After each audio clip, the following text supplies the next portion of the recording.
इच्छित भट्ट भाई ये गुजरात का रहने वाला है। और जिस लौंडे ने क्या बवाल काटा है पूरे नेट पे, पूरा एकदम ट्रैफिक आ गया भाई इसके बवाल से। इसने अमित साहब को चैलेंज दे दिया, चैलेंज कर दिया। मतलब देखा जाए तो मतलब ये मेरा कहना नहीं है, ये आप जब नेट पे जाओगे तो बढ़िया बढ़िया वहां कमेंट आता है, ठीक है। लोगों के बीच ट्रोल हो रहा है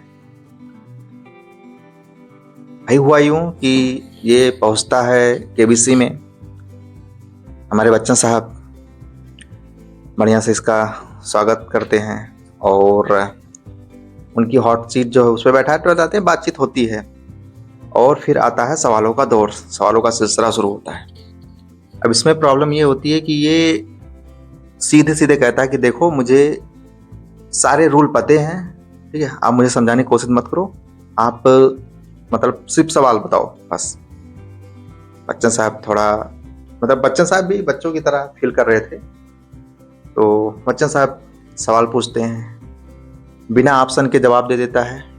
दूसरे सवाल की यही कहानी रहती है, तीसरे की यही रहती है। चौथा सवाल आता है तो उसमें ये मांगता है कि मुझे चाहिए ऑप्शन। बच्चन साहब भी थोड़ा ले लेते हैं इसकी मजा, कहते नहीं भाई। तो फिलहाल 14 सवाल जैसे आता है,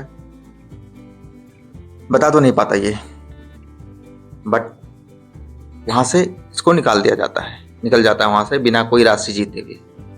और यहीं से बवाल शुरू होता है कि अच्छा हुआ इतना एटीट्यूड, इतने कम उम्र में इतनी बदतमीजी, ठीक हुआ कि कुछ नहीं जीत पाया, चला गया। मतलब एक समाज इंटरनेट पे ये कह रहा है, एक दो भागों में बढ़ चुका है।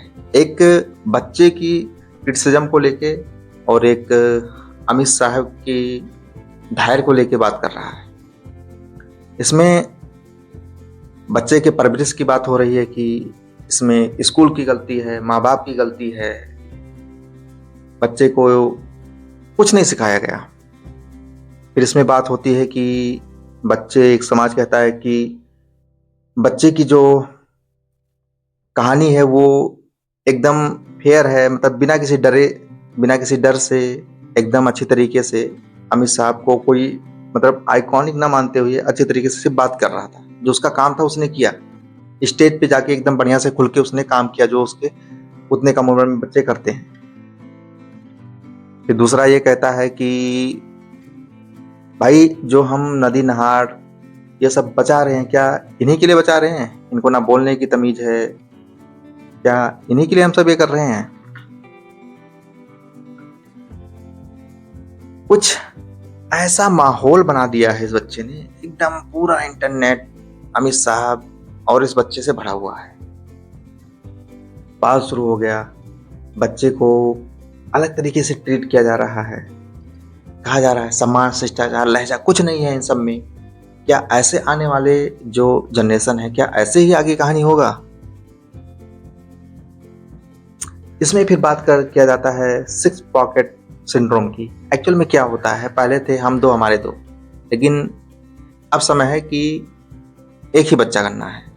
अब एक बच्चा तो जब होता है तो उसके नानी नाना होते हैं, दादी दादा होते हैं, पेरेंट्स होते हैं, तो 6 लोग मिलके एक बच्चे को पाल पोस रहे हैं। 6 लोग मिलके, एक लोग नहीं 6 लोग मिलके उसकी हर गलत बातों पे भी हाँ में हाँ मिलाते हैं। और यहीं से शुरू होता है सिक्स सिंड्रोम की कहानी कि बिना किसी डरे से बच्चा या कोई भी बिना किसी डर के एकदम बेझिझक, बिना किसी शिष्टाचार, बिना किसी सम्मान के कहीं भी किसी को भी हाँ या ना में जवाब देते हैं। यहीं से शुरू होता है।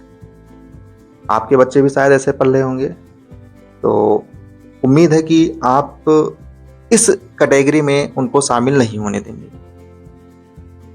अगर ट्रोल कराना है तो फिर आप, जाहिर सी बात है